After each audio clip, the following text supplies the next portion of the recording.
सबको जय मसीह की। परमेश्वर पिता का धन्यवाद हो प्रियो आज के इस दिन के लिए। और प्रभु ने इस नए दिन को दिया है कि हम उसकी महिमा करें, उसकी आराधना करें, उसकी तारीफ करें, प्रशंसा करें। आइए हम फिर से इस सुबह परमेश्वर के वचन को सीखें। प्रियो, मैं आपको बताना चाहता हूं कि आपको एक अच्छे आराधक, सच्चे आराधक आपको बनना है। क्यों सच्चे आराधक बनना क्यों ज़रूरी है?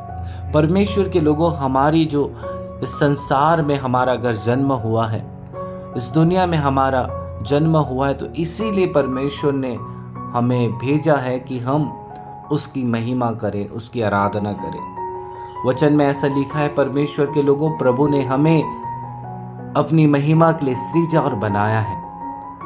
अपनी महिमा के लिए सृजा और बनाया है। जी हाँ प्रियो, आज परमेश्वर वचन में लिखा है 4 अध्याय यूहन्ना 23 वचन में अगर हम पढ़ते हैं, यहाँ पे लिखा है ऐसे, परंतु वह समय आता है, वरन अब भी है, जिसमें सच्चे भक्त पिता की आराधना आत्मा और सच्चाई से आराधना करेंगे, क्योंकि पिता अपने लिए ऐसे आराधकों को ढूंढता है। हाँ प्रियो, यहाँ पे अद्भुत बात लिखा हुआ है, परमेश्वर ऐसे आराधकों को ढूंढ रहा है जो आत्मा और सच्चाई से आराधना करते हैं। अद्भुत बात है प्रियो कि यहाँ पे लोग उस ईश्वर को ढूंढ रहे हैं। क्यों ढूंढ रहे हैं प्रियो? इसलिए ढूंढ रहे हैं कि उनके जीवन में बहुत सारी समस्याएं, बहुत सारी मुश्किलें, इसलिए वो ढूंढ रहे हैं। उनका भी एक उद्देश्य है, उनका भी एक कारण है। और कई लोग इसलिए ढूंढ रहे हैं परमेश्वर को कि वो सच्चा परमेश्वर कौन है जिसे मैं जानूं। आज उसी प्रकार परमेश्वर के लोगों, परमेश्वर स्वयं, पिता स्वयं ऐसे लोगों को ढूंढ रहा है, लिखा है, जो सच्चे आराधना करते हैं। मैं आज प्रश्न करना चाहता हूं, क्या आप सच्चे आराधना करते हैं? सच्चे आराधना करते हैं? सच्चे आराधना का मतलब मैं आपको बताना चाहता हूं प्रियो।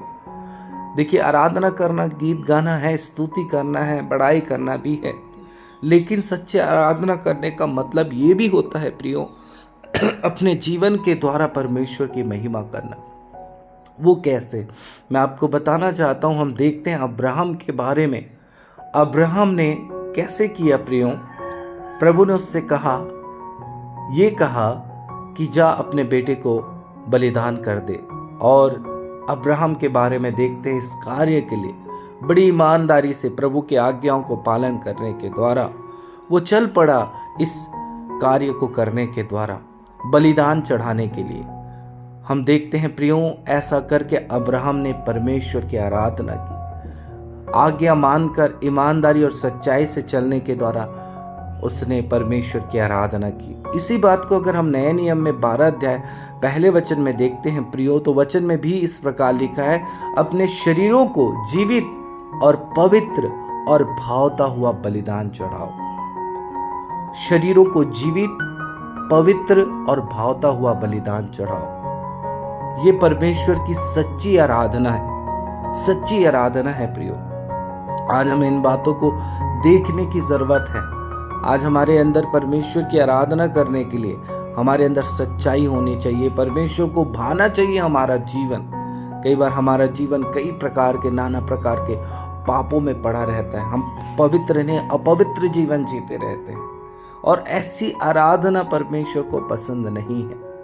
आपके जीवन को साफ करना बहुत जरूरी है, आपके जीवन को आज्ञाकारी बनाना बहुत जरूरी है, आपके शरीर को जीवित चढ़ाना बहुत जरूरी है। यही परमेश्वर की आराधना है, कार्यों के द्वारा, कर्मों के द्वारा आराधना है। हम देखते हैं प्रियो आराधना के बारे में, और हम देखते हैं याकूब में अगर हम पढ़ते हैं तो यहाँ पे ऐसा लिखा है, हमारे परमेश्वर पिता के निकट शुद्ध और निर्मल भक्ति यह है कि अनाथ और विधवा और उसके क्लेश में उसकी सुधि ले। जी हाँ प्रियो, ऐसे आराधना ये भी है कि अगर हम अनाथों और विधवाओं को उनकी मुसीबतों में उनकी सहायता करते हैं, तो ये आराधना है। परमेश्वर को महिमा मिलती है ऐसे कार्यों से। और अपने आप को संसार से निष्कलंक रखें, इस संसार से अपने आप को शुद्ध रखें, निष्कलंक रखें, पवित्र बना के रखें परमेश्वर के लोगों। इसलिए परमेश्वर ऐसे आराधकों को ढूंढ रहा है जो इस तरीके से कार्य करते हैं, अब्राहम के जैसे कार्य करते हैं। परमेश्वर की महिमा के लिए गीतों को गाते हैं, अनाथ और विधवाओं की सुधि लेते हैं, ऐसी आराधना को परमेश्वर पसंद करता है। सच्चे आराधक बने, परमेश्वर आपको ऊंचा करेगा। परमेश्वर के लोग, हम बाइबल में देखते हैं जितनों ने परमेश्वर की आराधना आत्मा और सच्चाई से की, जैसे अब्राहम, पौलुस, परमेश्वर ने उन्हें बहुत ऊंचा किया। प्रियो, हम देखते हैं पौलुस और सिलास जेल में जब ये पकड़े गए थे, तो हम देखते हैं परमेश्वर के लोगों, इन्होंने अपने छुड़ाने के लिए प्रार्थनाएं नहीं की, परंतु आराधना को इतना महत्व दिया। इतनी भारी मुसीबतों में भी, इतनी बड़ी पीड़ाओं में भी वो भजन गा रहे थे और प्रार्थना कर रहे थे, और परमेश्वर ने इनकी प्रार्थना और भजन को ग्रहण करके प्रभु ने उन्हें कैसे उस जेल से रिहा किया। अद्भुत रीति से जो विरोध करने वाले थे वो बदल गए। हाँ परमेश्वर के लोगों, हम देखते हैं कैसे उस जेल में जितने भी कैदी थे उनके बंधन कैसे खुल गए, क्योंकि परमेश्वर ऐसी आराधनाओं को ग्रहण करता है, ऐसी आराधनाओं को प्रभु स्वीकार करता है। आज बहुत सारे भाई बहन आराधना तो करते हैं, लेकिन उनकी आराधना को प्रभु ग्रहण नहीं करता, क्योंकि उन्हें पता ही नहीं कि हमारा परमेश्वर कैसी आराधनाओं को पसंद करता है, परमेश्वर कैसी भक्ति को पसंद करता है। आज लोगों को पता नहीं है, इसलिए उनके जीवन में न परमेश्वर की उपस्थिति है, न उनके जीवन में छुटकारा है। हम देखते हैं प्रियो, निर्गमन 23 अध्याय में यहाँ पे हम देखते हैं तो ऐसा लिखा है 23 के 25 में, तू अपने परमेश्वर यहोवा की उपासना करना, तब वह तेरे लिए अन्न और जल में आशीष देगा और तेरे बीच से रोग दूर करेगा। उपासना का मतलब होता है आराधना, परमेश्वर को महिमा देना होता है प्रिय, उपासना का मतलब। और तू जब ऐसा करेगा तो परमेश्वर तेरे अन्न और जल में आशीष देगा और तेरे बीच में से रोग को दूर करेगा। इसलिए निरंतर परमेश्वर की आराधना करने वाले बने परमेश्वर के लोगों। मैं संसार में ये सोचता था, परमेश्वर के लोगों, इस संसार में यहाँ के चीज़ों में ही जीवन जीना, इसीलिए तो हम यहाँ पे हैं। लेकिन ओरिजिनल बात यह है प्रियो, परमेश्वर ने हमें इन सब चीज़ों के लिए नहीं बनाया है, इन चीज़ों के लिए मुख्य नहीं बनाया। मुख्य इसीलिए बनाया है, जितने लोग इस वचन को सुन रहे हैं जान ले कि आप परमेश्वर की महिमा करें, आराधना करें। आज बहुत ऐसे कम लोग हैं जो आत्मा और सच्चाई से आराधना करते हैं, और पिता उन्हें ढूंढ रहा है, क्योंकि वे परमेश्वर के उस उद्देश्य को पूरा कर रहे हैं, उस उद्देश्य को पूरा कर रहे हैं। आज शैतान ने लोगों को गुमराह करके रख दिया है, परमेश्वर की महिमा से उन्होंने परमेश्वर की महिमा से दूर करके रख दिया है। इसलिए आज आप सबको परमेश्वर की महिमा के लिए अपने जीवन को सही तरीके से खर्च करें प्रियो। परमेश्वर की महिमा के लिए, परमेश्वर के कार्यों के लिए, जैसे अब्राहम ने परमेश्वर की महिमा के कार्यों के लिए दौड़ पड़ा, जिस प्रकार परमेश्वर के लोगों हम रोमियो 12 में देखते हैं, याकूब में देखते हैं, अनाथ विधवाओं की सुधि लेना यही निर्मल भक्ति है। और अपने आप को निष्कलंक रखना, अपने आप को शुद्ध रखना, अपने आप को निष्पाप रखना ही परमेश्वर की आराधना करना है।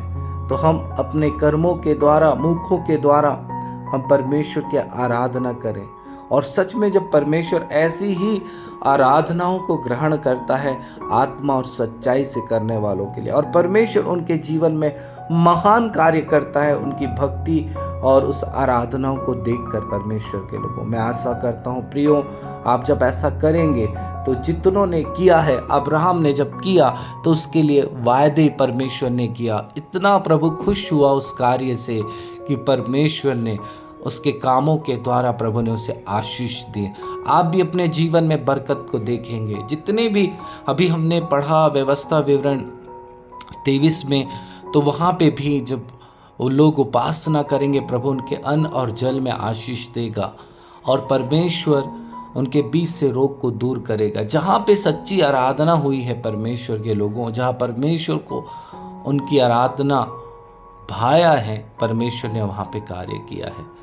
आज मैं ऐसे भाई और बहनों को कहता हूँ जो इस चर्च में आराधक भी हैं, वो इस तरीके से आराधना करें, परमेश्वर इन चीज़ों को उनके जीवन में करेगा। और जो उनके द्वारा लोग सीख पाएंगे कि हम कैसे परमेश्वर की आराधना करें। सच में प्रियो, परमेश्वर का धन्यवाद हो इस सुंदर समय के लिए कि परमेश्वर ने इस सुंदर वचन को आपके लिए भेजा है कि आप आराधना के क्षेत्र में, परमेश्वर की महिमा के क्षेत्र में और अपने जीवन को आगे बढ़ाएं। मैं विश्वास करता हूं कि आप अपने जीवन को सही कर रहे हैं और इसके द्वारा प्रभु आपके जीवन में कार्य करेगा। धन्यवाद हो प्रभु पिता का। दुआ यीशु के नाम से, आमीन आमीन।